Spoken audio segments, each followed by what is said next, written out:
Morning to everyone. It's very good to see you. Good morning. Glad that we have everybody in attendance today as we continue through our John study. And we're in John 11. We're discussing the raising of Lazarus from the dead. And last week we dealt with some introductory points to refresh our minds as to what we're needing to pay attention to as this event is being presented to us and as we're going through it and discussing it. Because when we are considering what John records for us, and specifically with the miracles that we have recorded, we have discussed how John describes the miracles differently. John labels the miracles as what? Signs. Signs. And signs do what for us? Prove. They point to something. There's a meaning behind this. And if you remember from our very first study, we discussed how that when Jesus performs a miracle or a sign in John's record of the gospel accounts, what happens immediately after that? The miracle is performed, the sign is performed, and then what does Jesus do? He explains the miracle? Okay, he goes into a long discussion. There's a long teaching and a long presentation that's given after every situation. And with what is going to happen here with the raising of Lazarus and the discussion with Martha in the midst of that, and then what's going to follow after that, we need to keep that in our minds. But then also when we're thinking about these signs that are recorded for us, we've been hitting another point in discussing these signs, and we've been discussing it a lot, but we need to do it again so that we remember. When we are thinking about the signs that are performed and who they are performed on, and then the lesson that we're supposed to gain from that. So let's think back to some of the signs that we have already studied. Doesn't have to be in order, just rattle them off as you remember them. Water to wine. Okay. Blind man? Okay. Blind man. Man's born blind. What else? Raising Lazarus from the dead. Okay. Obvious one. Since we're just... He said, does it have But we didn't read it yet. Yeah, exactly. Good note on context there. Feeding feeding the 5,000? All right. Feeding 5,000. walking on water? Yeah. Okay. But why was he walking on water? To What was going on? He wasn't just walking on water for the sake of walking on water. apostles were in the midst of a storm. All right. The apostles in their ship going across Galilee and the storm hits. All right. There's one more that I would really like for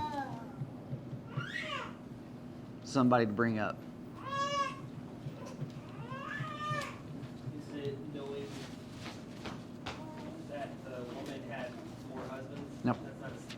That's not Yeah. That sounds one. So for the sake of time, and everybody did really well, there's the lame man that's healed in Jerusalem. Now, this record that we have being presented for us in the life of Christ is designed so as to encourage us, and especially in John's record of it.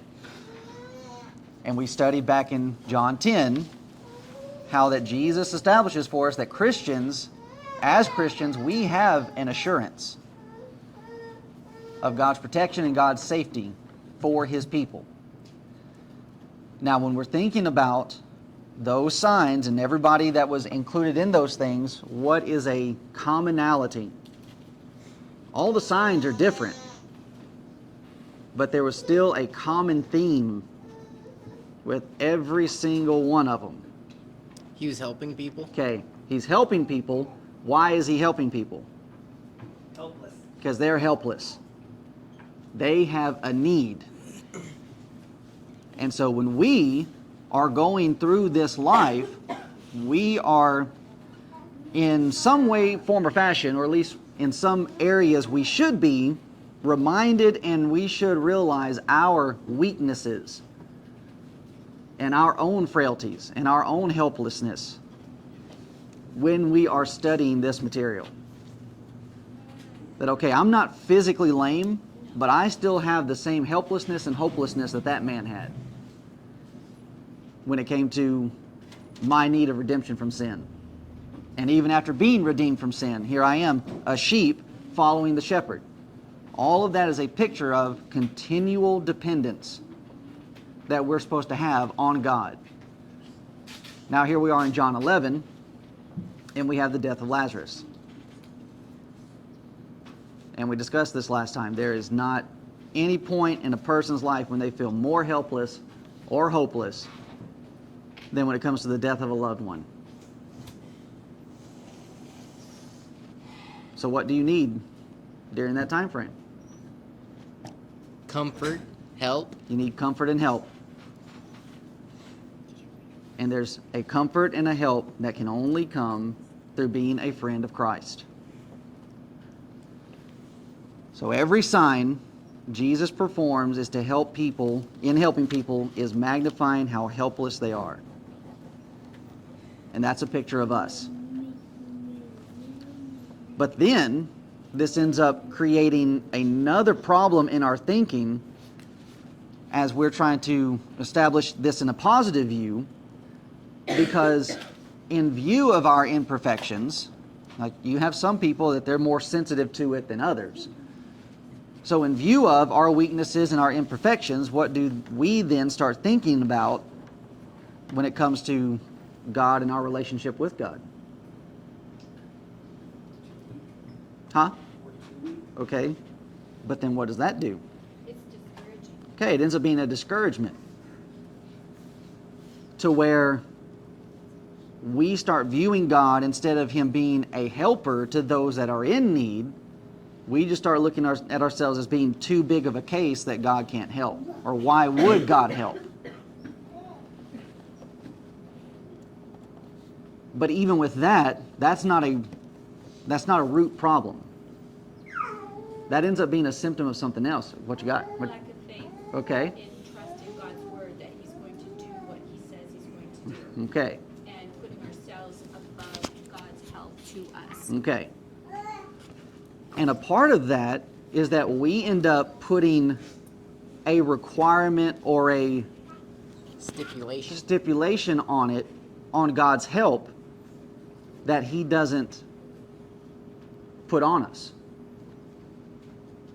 So when we think about ourselves from this standpoint of helpless, hopeless, weak, frail,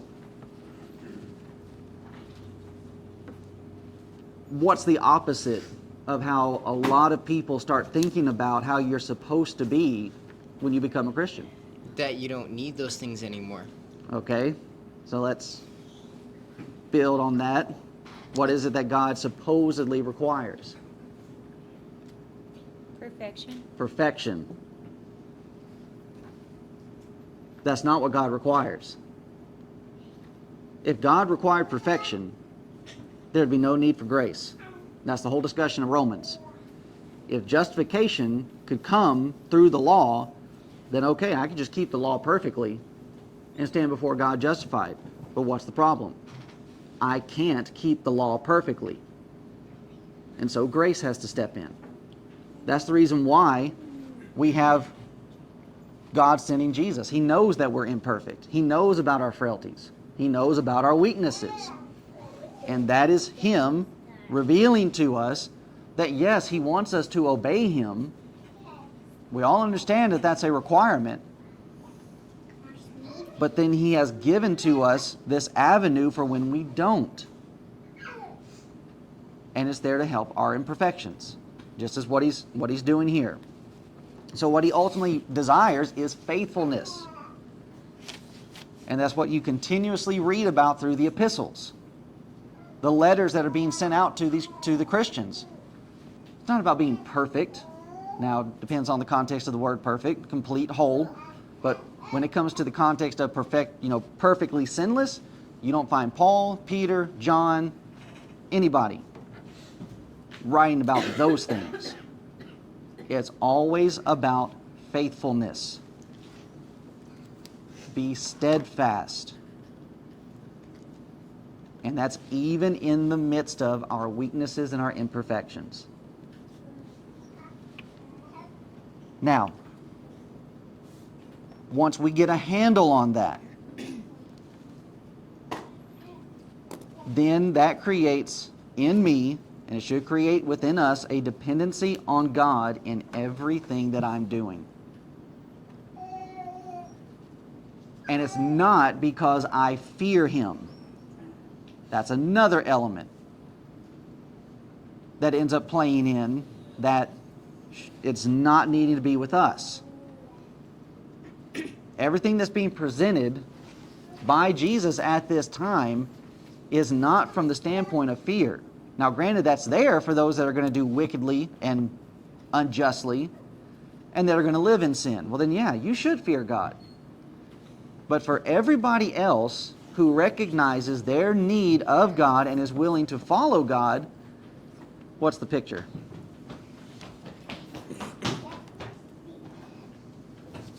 It's a shepherd with a sheep. It's about friendship, camaraderie, and God being there when His friends need them. So it removes this element of the fear aspect, but then brings in the picture of, well, I'm dependent upon God because I want to be His friend. And I want Him to be my friend. And so we have that being presented here within the context of John 11, 1 through 3.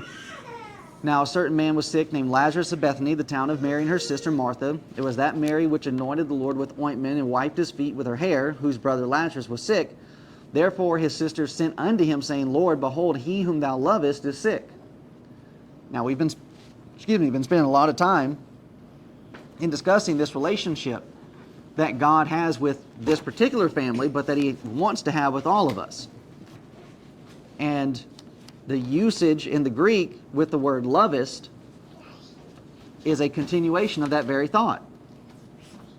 That word for love in verse 3 is phileo, which is a description of what kind of love? Close familial,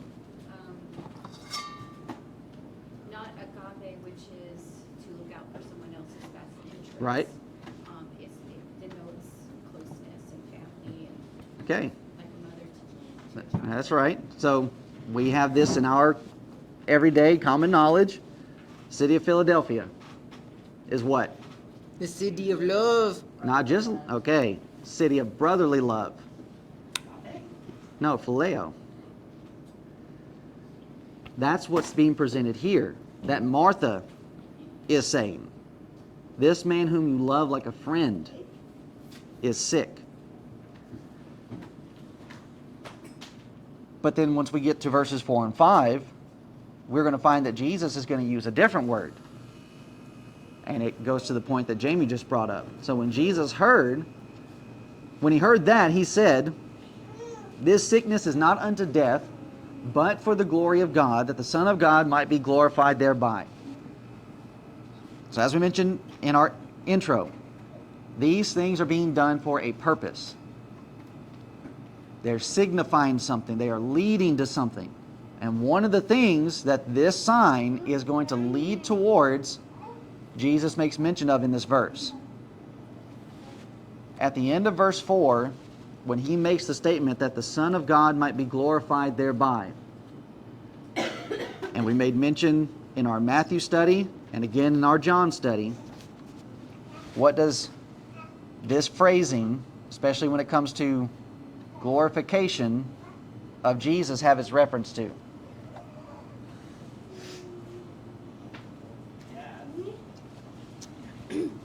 Has reference to His crucifixion. That is going to be the event, which it's not just in the crucifixion, because every time He mentions His crucifixion, He mentions His resurrection as well. But that this is in fact going to be the point that Christ is going to be glorified. Finally being shown that He is the Son of God. So when we are thinking about what's transpiring here, Jesus is once again pointing out to his disciples, this is the sign that will seal his death sentence. As a result of raising Lazarus from the dead, Jesus will be crucified. And this is a very important point, because from John 7 through 8, 9, and 10, Jesus has been discussing about living forever. And then Lazarus is going to be a confirmation of that. The Jews have been fighting this the whole entire way. Well, how can you say somebody's going to live forever? And then they bring up Moses and Abraham and others of the prophets. Here are these great men, and they've already died. And who are you to then say that somebody can believe in you and then live forever? Well, it's because they're still alive. And that's what's going to be pointed out here with Lazarus. He's not annihilated. He's not gone. He's not lost. He's still alive somewhere. And Jesus calls him. And he comes back.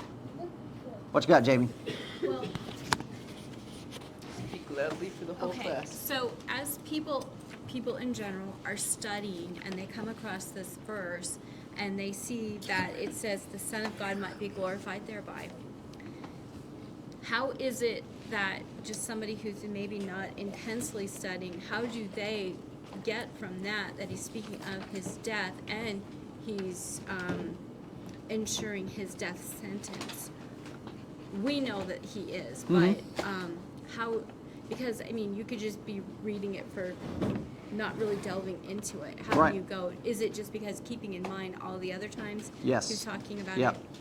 All the other times where you have, especially in John, when you have Jesus referencing his death, burial, and resurrection, the phrasing or the idea of glorification is also recorded in the same context. And I believe even in our Matthew study, we made reference to the fact that, okay, let me ask it, is there just one event where Christ is glorified? No. Okay, what are some others? Baptism. Okay, his baptism, where you have the Father speaking from heaven and the Spirit, Holy Spirit descending upon him as a dove. That's referenced as a glorifying event. Seems like we brought up another one. Transfiguration, yeah. Yeah, Matthew 17. And that being a glorification. And now, here we have another situation. When we're dealing with the idea of being glorified thereby, or a glorification, that's a phrase being used to establish a fact of his deity. And even in the context, so even as we have been discussed here, with the raising of Lazarus and the signs that are being performed, that's a glorification, a proof and a confirmation of who he is.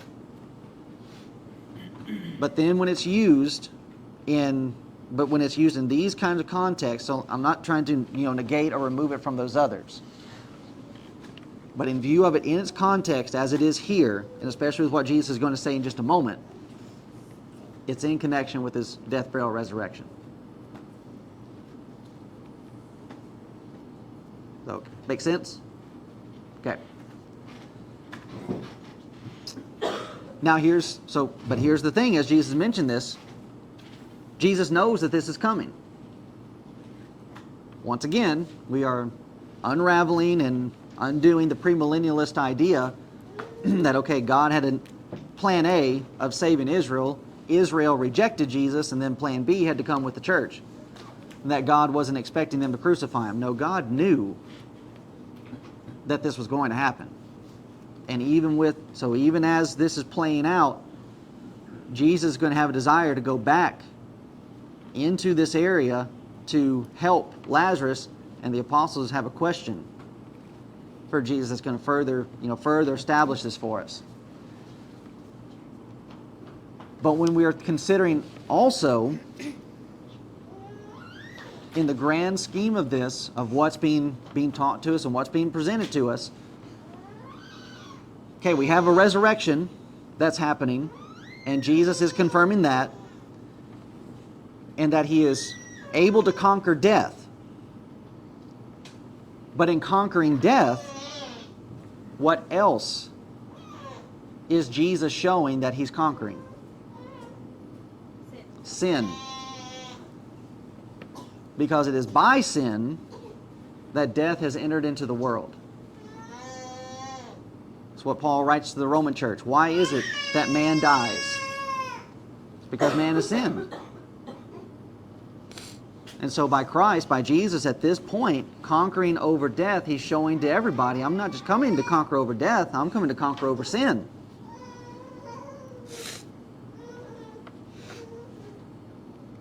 So it was death that was brought by sin, which then makes it necessary for Jesus to be crucified.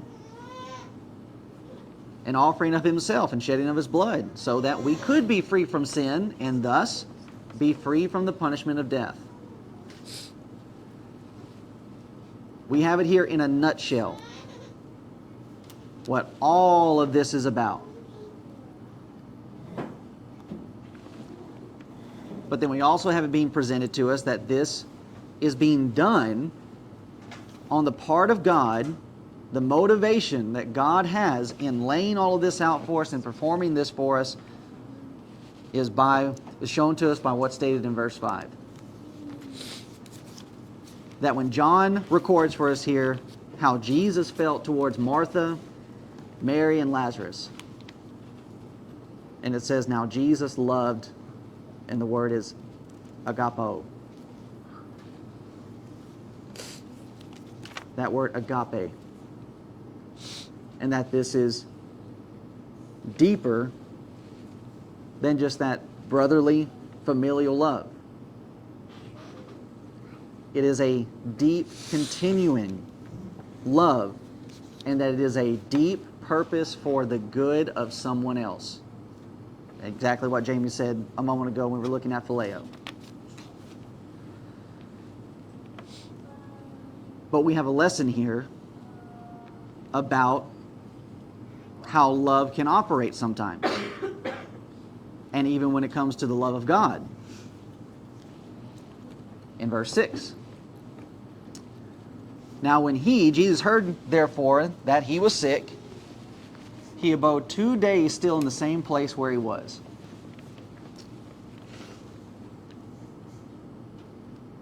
Strange way for love to behave.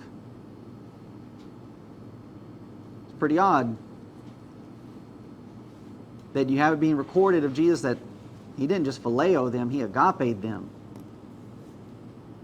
And then upon hearing that Lazarus was sick, he waits 2 days. Now, just put it into our realm, and let's suppose that you had somebody, or even you yourself, that you were seriously ill, and let's say maybe you sent for me, or you sent for somebody else here to come and be with you. And they got the invitation, and they just purposely waited 2 days before they came to see you. Verse 17 says that it was 4 days. So really, Speak louder. Speak up. verse 17 says you lay in the grave 4 days already, which means probably 2 days to get there. So Still can't. Use your banker voice. You got people in the back. You got AC here, AC over there. verse 17 says you lay in the grave 4 days already. So it proves that he wasn't in a hurry to get there, just to kind of verify the fact that he could do his miracle in his time frame. Okay. Yes. Also, adding on to that, it wouldn't be just Jesus who loved them, it would be the apostles and the disciples who were watching this. They knew how Jesus felt because they've been around him. So they're watching and knowing that information and questioning and wondering why, which he'll answer. Yep. But they're those witnesses. Like, it's not just us saying, oh yeah, Jesus left. They're there. Yeah. Why aren't you going there? Right. So And it's just, and once again, as we're going through this and reading this, we're not just needing to read through it, buzz through it, Like we're catching up on current events from the newspaper. These are important details that God, through the Holy Spirit, designed to be in here. And it's in there for a purpose. Because in our earthly standpoint, we might look at this event and, well, if somebody did that, they didn't really love you. But as Carla mentioned, the love of God is purposeful. And it's deliberate in its action. It's not just moved by sentiment or emotion, which is what a lot of people think about love. Well, it's just that emotion. That's not what love is.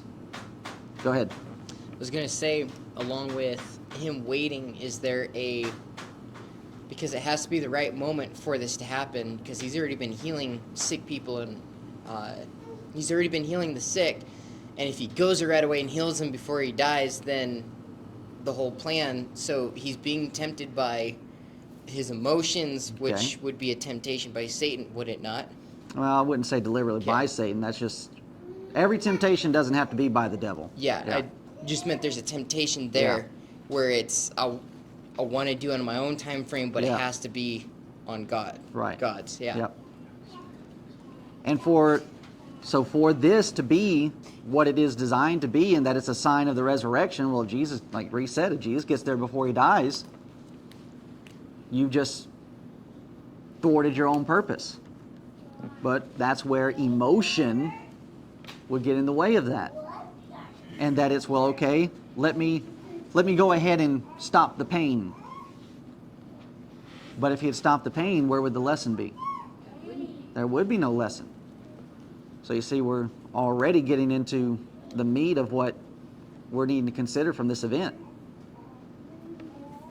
So we can learn from this just as what these individuals are needing to learn. We learn some things about when God delays. When God's delay comes in, all right, there's an opportunity for us to learn patience.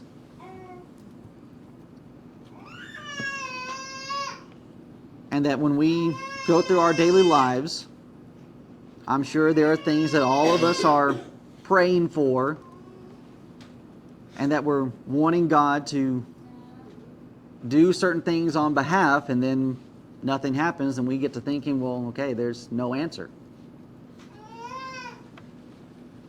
And I'm sure at some point you start thinking, well, maybe God doesn't love me. Or maybe he's angry with me, or being punished, or something like that. So we need to learn from this to think about those things differently.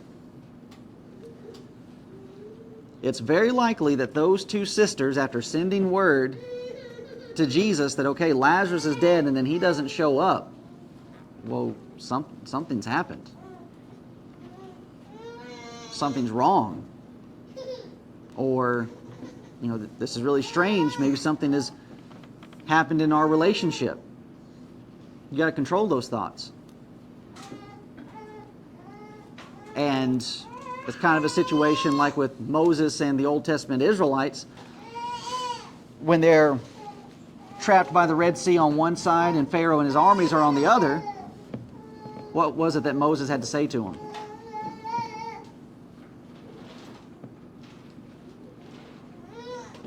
Be still. Just be patient.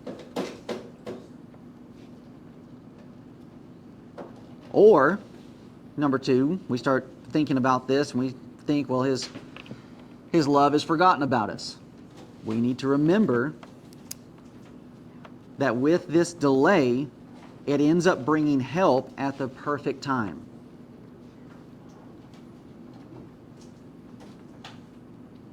That it's at the opportune moment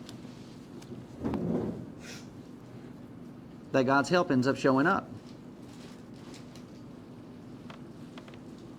And it's not only situations like this that we have recorded. Think about Acts chapter 12. Peter's in prison, and I don't know why my brain always goes to John first, but James has already been beheaded. And now Peter's in prison. The church is praying for him. And now it's his turn to have his head on the chopping block.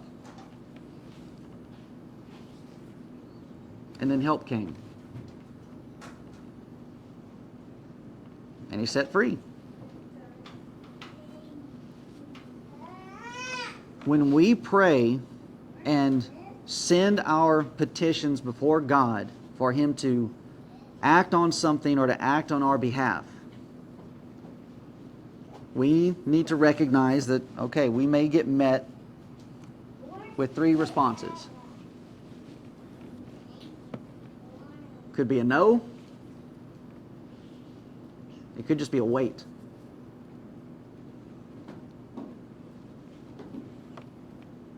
Or it could be a yes. And that we are simply trusting that, okay, God knows what's best.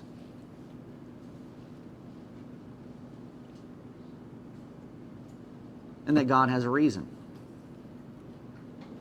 And, okay, we at this moment, when you're thinking about Mary, Martha, and even the apostles at this point, they don't know why Jesus is delaying. Neither do we. So let's just sit and be still. But then in verse 5, Jesus starts giving some insight on why He is delaying. And again, these are some strange things that are being presented to us when we're considering this from the aspect of how love operates. So He's delayed in His waiting, and then He says, I'm glad for your sakes that I was not there. Well, whoa, hold on a minute. You're glad that Lazarus is sick, suffering. You're glad that Mary and Martha are suffering through this. Other people that know the family, that they're suffering through this. Is that what Jesus said? No. Here's the reason why. He's glad that He wasn't there. He starts giving them pieces into the purpose. To the intent ye may believe.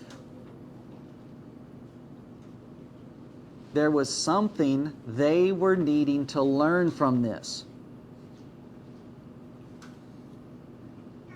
And if Jesus had gone immediately, they would have missed the lesson. So it takes us back to the apostles being in the boat. Then the storm comes up. And what do we find out about Jesus there? He waited on the shore. He waited. I believe John records it till about the 3rd or 4th watch into the night, which is way early in the morning. Why wait? Because they needed to learn something. Same thing here. I'm glad for your sakes that I was not there, to the intent ye may believe. But if you remember from our study of the apostles being in the ship in the midst of the storm, well, I think Jamie already mentioned it. Okay, he didn't rush out there to help them, but where was he? He was on the shore watching. They weren't alone. They weren't destitute. He knew exactly what they were going through. And then He showed up when He needed to. And seems like, I believe it's back in our classes on the ways of the wanderers, where we spent a lot of time in the book of James. And we studied about how that there are lessons in suffering. There are lessons in trials. And James records that it's through those trials that we gain experience. And there's an experience. There's something that we're needing to learn from this. And Jesus says, nevertheless, let us go unto Him. Now there comes some problems with the apostles. And it's not really a problem. as much as it is they're just thinking out loud. Then after that saith he to his disciples, let us go into Judea again. Now you remember, he left Judea because they wanted to take up stones and kill him, because he was making himself equal, putting himself in the position of being God. The disciples remembered that. His disciples saying to him, Master, the Jews of late sought to stone thee, and goest thou thither again? We just left there because they wanted to kill you. Why would you want to go back? Well, Jesus has an answer. Jesus answered, Are there not 12 hours in the day? If any man walk in the day, he stumbleth not, because he seeth the light of this world. But if a man walk in the night, he stumbleth, because there is no light in him. What's he trying to teach them? What's he trying to teach us? We're the light of the world, and the dark places, like the places that are trying to kill you, you're supposed to still go to teach the word. Okay.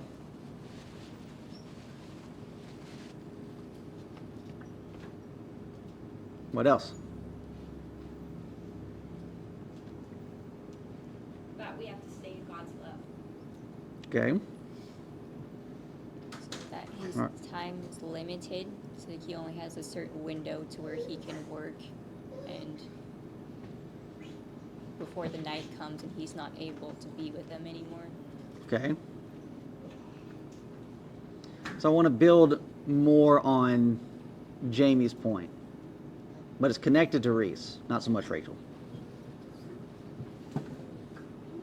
When you're thinking about, yes, we have the responsibility to go into these kind of places where people are not wanting us to be there, which on that point, remind me, as we close, I have a story to tell you. But when you have that mindset that, okay, this is where I'm needing to go, what kind of emotions end up being brought in because of that? Say it again, but different. Here are people wanting to kill you, but you have the responsibility to go in there. Fear, Okay, fear, love casts out fear. intimidation, a reluctance, not wanting to go and do it because you don't know what's going to happen. That's what they're raising the question about here. What's going to happen if you go back? They've already wanted to kill you. But then Jesus gives an answer like this: If any man walk in the day, he stumbleth not, because he seeth the light of this world. So what then is that supposed to produce within us, and specifically with Christ and everything that's about to lay out before him? What about walking in the light or walking in God's love? Just comfort. Faithful to the end. Okay. Comfort, faithful unto the end, produces confidence. And that's what Jesus is presenting to his disciples here. No, I'm going. And they raise this question: what's going to happen? Everything's under control. Now, Jesus has already been presenting that this whole entire time. The very fact that they wanted to take him and kill him, but yet he was able to slip through their fingers on every situation. And the reason being, as he states, my hour is not yet. So he's laying out to them, look, nothing is going to happen outside of what God's control is.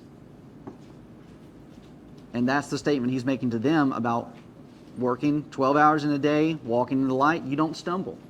You're not caught off guard. You're not tripped up. He's presenting to them, don't get your feathers ruffled. And so we are needing to learn this just as much as the apostles are at this point, that there is safety found in walking in God's will or in God's light. Jesus left because his hour was not yet. But he's showing to his apostles, I'm going back because now my time is approaching. And so when we walk in the light of God's will, we're not going to stumble as we go on our way. And so we need to strive to live every day in the light of God. And that will produce within us a mindset of confidence that everything will pan out just as it needs to. Now, just because we have that mindset, does that mean that there will not be pain or trouble? No. No. Because Jesus is about to face a world of hurt. And he's about to die. But even in the midst of that, in the shadow of those events fixing to come upon him, he's teaching to his apostles at this point, it's all right.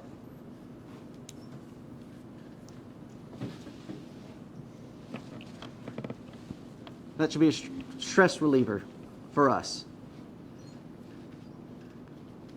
Going back to that point of security and assurance for God's children, for his faithful, for his sheep. Now here's where the application comes in. How's your day been? How was yesterday? How was last week? Stressful?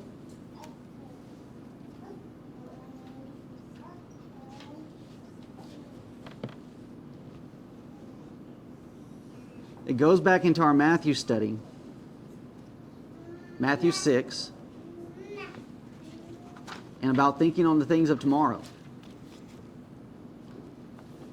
We're so busy planning things out 2, 3, 4 days in advance, weeks, months in advance.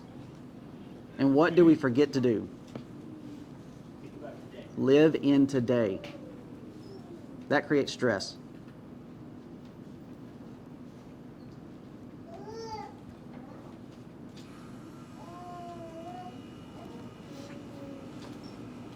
And so with our time together, it will have been well spent if we take just this one lesson.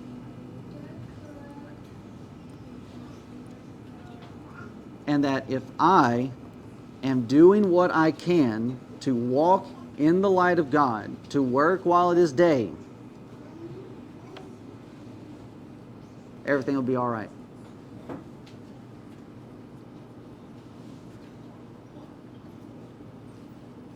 To look at this event with Mary and Martha. In the scariest event that everybody is going to face.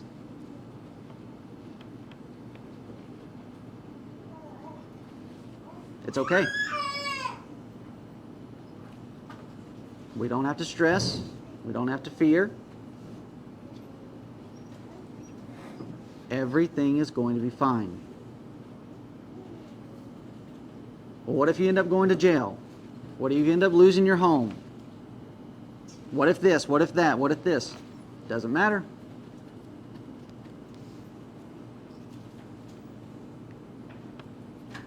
Everything is going to work out.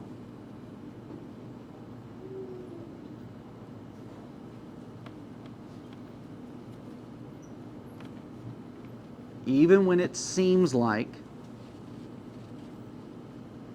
God's not watching, not paying attention, or that He's not there in the midst of what we're going through. He is. And that's a real struggle for us today. It's a bit easier for them to understand because Jesus is right there with them. He's the one telling them this stuff.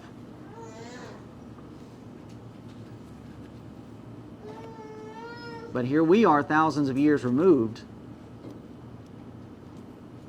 without these miraculous events happening before our very eyes,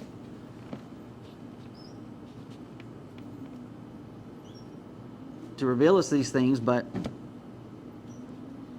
when we're considering how it is that even with these things playing out and happening to us today as they were happening then, and to where we might end up wishing that, man, I wish Jesus were here so that he could raise this person from the dead.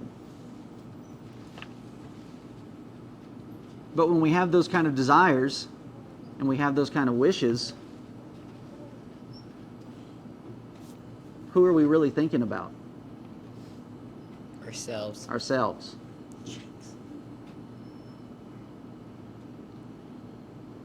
Not trying to belittle or speak negatively of that kind of request, because I can understand the request, but it really is a selfish one. And that you're not thinking about the Lazarus in this situation.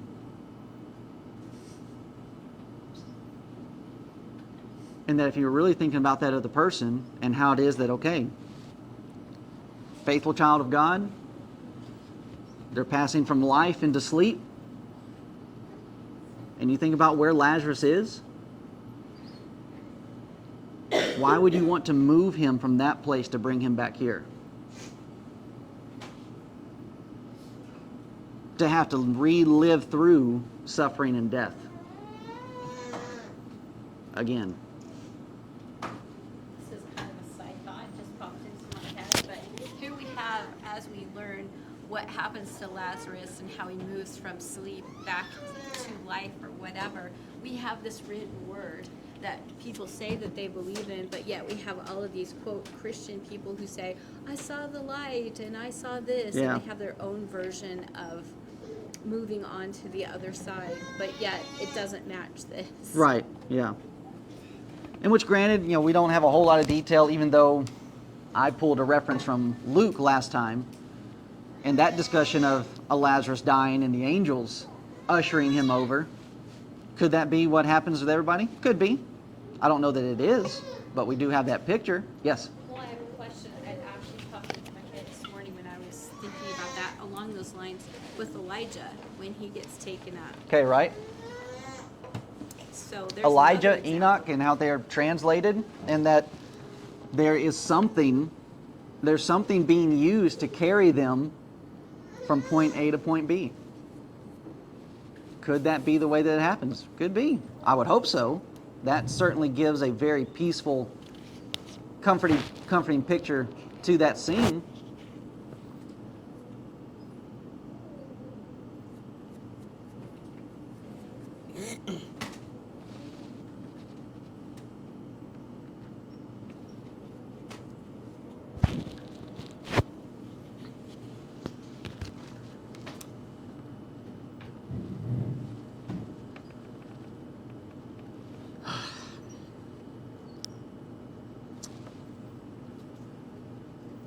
And that is how I will eventually face that scene if the world continues to turn.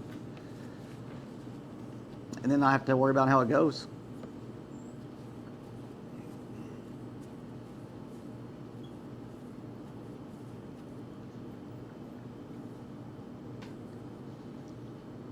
And that I'll be carried over.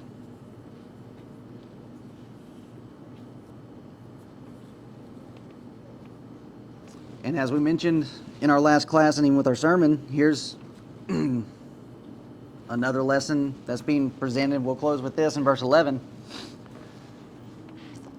These things said he, and after that he saith unto them, Our friend Lazarus sleepeth, but I go that I may awake him out of sleep. Jesus is changing the aspect of death.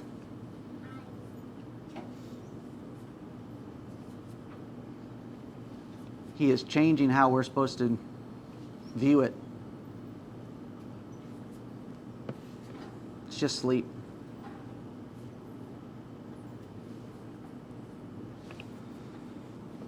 To think about death just as a restful night's sleep. To be awakened again.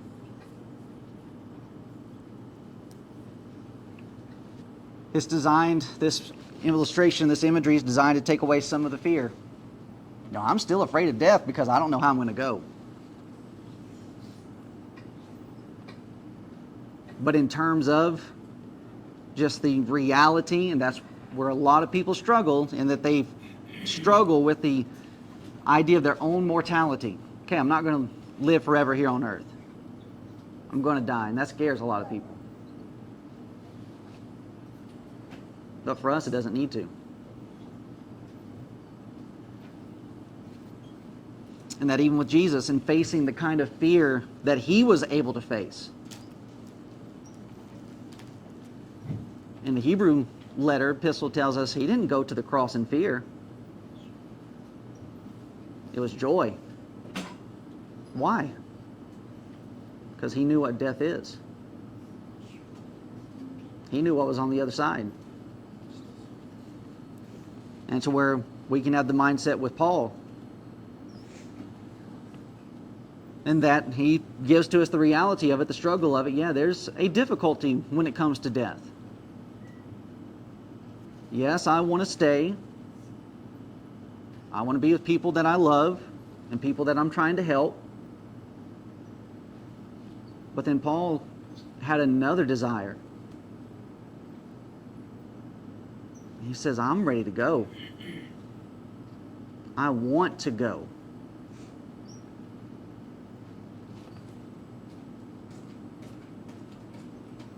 And that's only if we see death for what it is. Also, 1 Thessalonians chapter 4, verse 13 to 15 Anybody hearing her? reassures us. Say it again. 1 Thessalonians 4, 13 through 15 also reassures us with confidence. What does it say? But I would not have you to be ignorant, brethren, concerning them who are asleep, that ye sorrow not, even as others do not know. If you believe that Jesus died and rose again, even so them also which are asleep in Jesus will God bring with them. For this we say unto you by the word of the Lord, that we which are alive and remain unto the coming of the Lord shall not prevent them which are asleep. And that's an important aspect for us to remember, because that's being written to people in the first century that were not far removed from the death, burial, and resurrection. And they still are having to be encouraged. This is going to happen. Were you going to say something? I know what she was saying, but I was wanting you to re-say what she was saying. And what scripture? Yeah, I know it's First Thessalonians 4:13, right? But I wanted you to say, Elaborate. elaborate what was said. Elaborate how? It says what it says. Couldn't hear what was said. Perhaps. I think we need to think about rearranging. Or getting a mic and a PA system. Well, right now I'm carrying one around from the Pachyderm Club. We could very, Let's do it. very easily use it. So, okay, we'll consider that. Perhaps. Yeah. So, yeah, it's what Paul wrote to the Thessalonians. Do not be troubled about those and so even right there, Paul uses the same terminology. He doesn't change from what Jesus says about Christians who die. Do not be troubled about those that are already asleep. They're going to be raised again. They're going to be awakened. And we're all going to be taken home. Well, how do we know that's going to happen? Lazarus. Jesus being the first fruit. And so with that idea, and which of course the apostles are not going to fully understand what's being presented to them, because they're going to say to Jesus, well, if he's asleep, then good for him. And then Jesus has to explain to them, no, he's dead. So it's a situation of the leaven of the Pharisees. Well, he's mad we didn't bring bread. It's not about the bread. But even in the Old Testament, these are things that they still should have had a concept of. Because when you go back to the book of Job, and you read some of the things that Job speaks of. Job 3:11. In speaking of death, Job questions, why died I not from the womb? Why did I not give up the ghost when I came out of the belly? So there's our context, is what he's talking about. Drop down to verse 17 and notice the illustration about death. There, in death, the wicked cease from troubling. Wouldn't it be great if we just had all the wicked people removed and didn't have to worry about any trouble? Yes. Absolutely. How wonderful that would be. I wouldn't have to stay up till 1 o'clock, 2 o'clock in the morning worried that somebody's going to come through and slash my tires. And that's not hyperbole or just imagination. That happened a couple of years ago. Somebody went on a spree through our neighborhood just slashing tires for no other purpose than to cause trouble.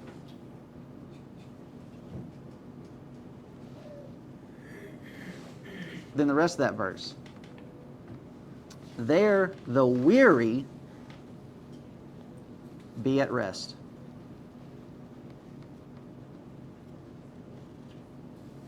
It's those little nuances. It's those little elements inside of the text and inside the scriptures that if we're paying attention, that if Israel, which some people were, I don't want to paint this, use a broad brush and just say, well, everybody in Israel was ignorant of these things. We're going to find out with Martha, she wasn't ignorant of a resurrection.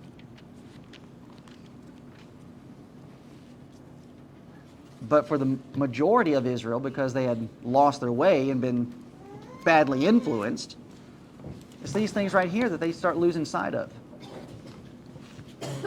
What is death? Well, for the faithful of God, it's rest. Then okay, bring it on. It's no trouble. We're able to rest. And you have that type of language being used very heavily in the Hebrew epistle. And that throughout that letter, there's so much reference to the fact that he has prepared for us a rest. And in the connection back to the promised land. And just how wonderful that would have been. Well, that same thing awaits for those that will trust in God.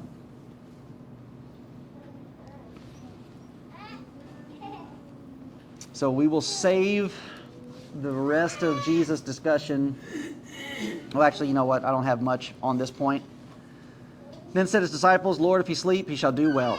Here showing their misunderstanding. Howbeit Jesus spake of his death, but they thought that he had spoken of taking rest and sleep. Then said Jesus unto them plainly, Lazarus is dead. And the reason for this is so that there's not any question or speculation or doubt about the miracle that's about to be performed. No. Lazarus is dead. But even with him being dead, it's still the fact of he's asleep.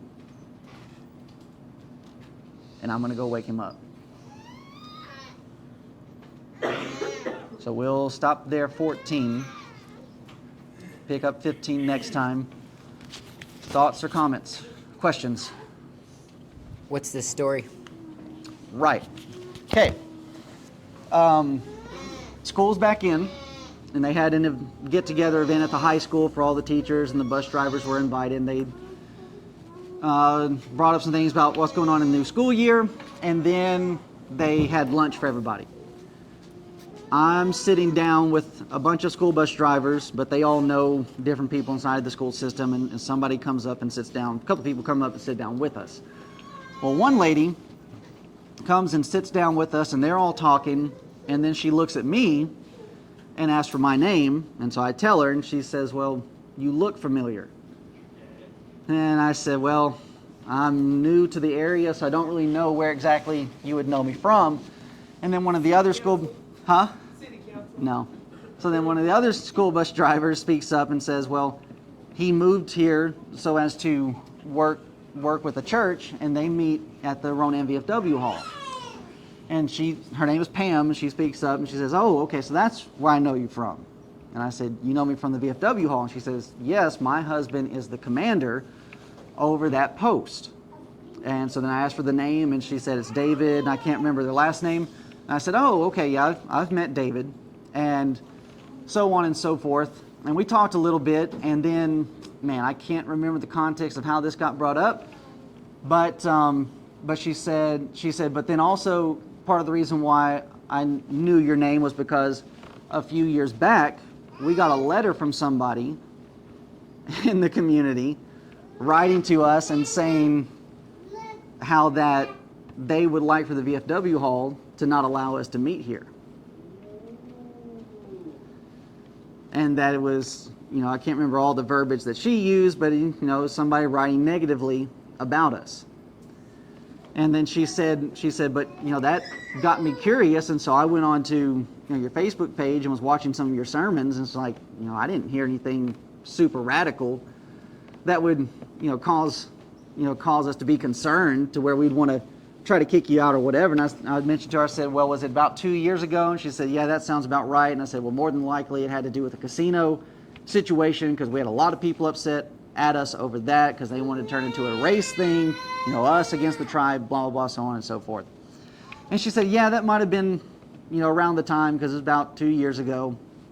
But then she said, "It's really ridiculous for them, to write to a Veterans of Foreign Wars post to try to censor and silence somebody in the community when these are men that went over and fought for your freedom of speech.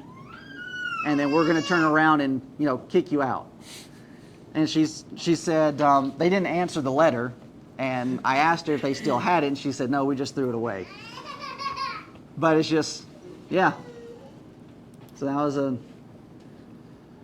interesting piece of news that we didn't have back then, and that we're learning about 2 years later. And Go in the book. yeah, and so, it just goes to show that, like we're saying about the negativity. All right, yeah, there's negative people out there going to talk bad about us, but people are going to be able to see through it.